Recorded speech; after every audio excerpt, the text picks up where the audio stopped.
السلام علیکم ناظرین۔ اسکول ویسے تو خاموش ہوتے ہیں لیکن آج میں آپ کو ایک ایسے اسکول کے بارے میں بتانے جا رہی ہوں جو سب اسکول سے بے حد عجیب تھا۔ یہ ایک سچی کہانی ہے۔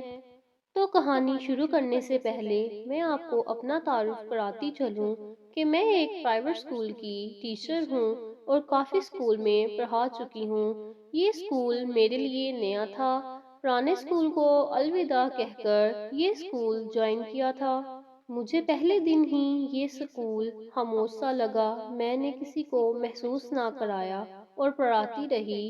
کچھ دن بعد میں نے اس اسکول کے ایک پرانے ٹیچر کو کہا کہ یہ اسکول تمہیں عجیب نہیں لگ رہا؟ اس نے مسکراتے ہوئے کہا، صرف لگتا نہیں، یہ ہے بھی۔ اس نے پھر مجھے جو واقعہ سنایا وہ آج آپ کو سنانے جا رہی ہوں۔ یہ اسکول ایک خوبصورت اسکول تھا جو کہ نرسری سے لے کر 8ویں جماعت تک تھا۔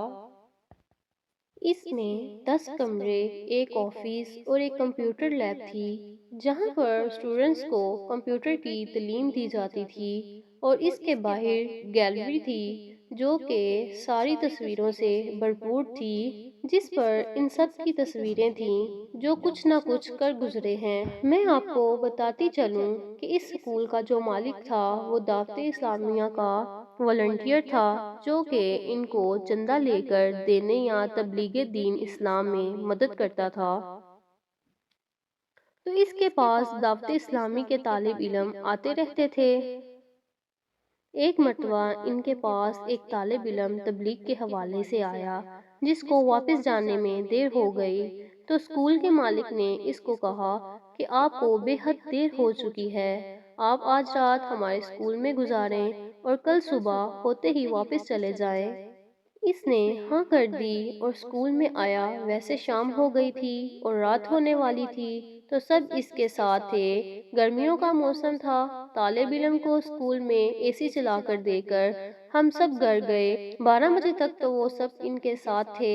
جیسے ہم اس طالب علم کو رات کے 12 بجے کھانا کھلا کر اور بستر وغیرہ دے کر اس ویران اسکول میں اکیلا چھوڑ کر چلے گئے، کیونکہ اسکول ہمارے گھر سے تھوڑا ہی دور واقع تھا، تو ہم اس کو کہہ کر گئے تھے اگر کوئی بھی ضرورت ہو تو فون کر کر بتا دیجیے گا۔ یہ کہہ کر ہم روانہ ہوئے۔ جیسے ہم صبح اسکول آئے تو کیا دیکھا، وہ طالب علم اس کمرے کے ایک کونے میں ڈر کے مارے کانپ رہا تھا۔ ہم نے حالات معلوم کیے تو اس نے بتایا، جیسے آپ اسکول سے گئے تو میں نے سونے کا سوچا، کیونکہ مجھے فجر کو اٹھنا تھا تو میں نے جلدی سونے کا پروگرام بنایا، لیکن میں جیسے ہی سونے کے لیے بستر پر لیٹا تو اسکول کا باہر والا گیٹ کھٹکتا سنا۔ میں نے سوچا آپ آئے ہیں، پھر سے میں دروازے پر گیا۔ جیسے ہی میں نے دروازہ کھولا اور دیکھا وہاں کوئی بھی نہیں تھا، میں تھوڑا گھبرایا، لیکن پھر دل میں خیال آیا کہ وہم ہوگا۔ میں پھر اندر کمرے میں آیا اور اندر والا دروازہ بند کر کے سونے لگا۔ میں جیسے ہی سونے کے لیے بستر پر لیٹا تو میں نے پھر دروازے کے بجنے کی آواز سنی۔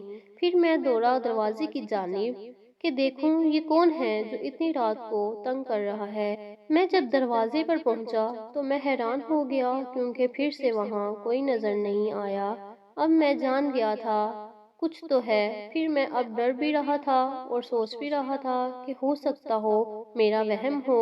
اس طرح دل کو تسلی دیتے ہوئے میں اپنے کمرے میں داخل ہوا اور بستر پر لیٹنے لگا۔ جیسے ہی سونے کے لیے بستر پر لیٹا تو پھر دروازہ بجا، لیکن اب کی بار باہر والی گیٹ نہیں اور نہ ہی اسکول کے اور کسی کمرے کا دروازہ تھا۔ اب کی بار ٹھیک میرے کمرے کا دروازہ کھٹکا۔ میں دنگ رہ گیا کہ اس اسکول میں میرے سوا اور کوئی نہیں، تو یہ دروازے پر کون ہے؟ یہاں میرے دل کی دھڑکن تیز ہو گئی اور میں ڈر کے مارے ورد کرنے لگا۔ ورد کرتے کرتے میں نے ہمت کی اور دروازہ کھولنے کے لیے آگے بڑھا۔ جیسے ہی میں نے دروازہ کھولا میری تو روح کانپ اٹھی۔ گیلری میں جتنی بھی تصاویر لگی تھیں، کرنل، جنرل، انوینٹرز، جن میں سے کچھ تو حیات تھے لیکن زیادہ تر مر چکے تھے، وہ سب زندہ ہو کر میرے سامنے کھڑے تھے اور مجھے کہہ رہے تھے باہر نکلو۔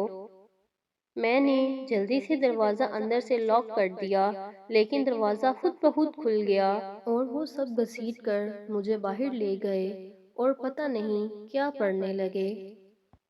میں خوف کے مارے بے ہوش ہو گیا، لیکن میں جب ہوش میں آیا تو کوئی بھی دکھائی نہیں دیا۔ میں نے اپنا موبائل بے حد تلاش کیا لیکن نہ ملا۔ پھر جب صبح سورج طلوع ہونے کے بعد میں باہر نکلا تو وہ صحن میں گرا ہوا ملا۔ مجھ پر اس قدر خوف طاری ہو چکا تھا کہ پوری رات ایک کونے میں بیٹھ کر گزار دی اور وہاں سے ہلنے تک کی ہمت نہ تھی، اور اب بس یہ انتظار تھا کہ کب صبح ہو اور کب میں اسکول سے نکلوں۔ اس کے بعد کبھی کسی کو اس اسکول میں رات کو اکیلا نہ رہنے دیا۔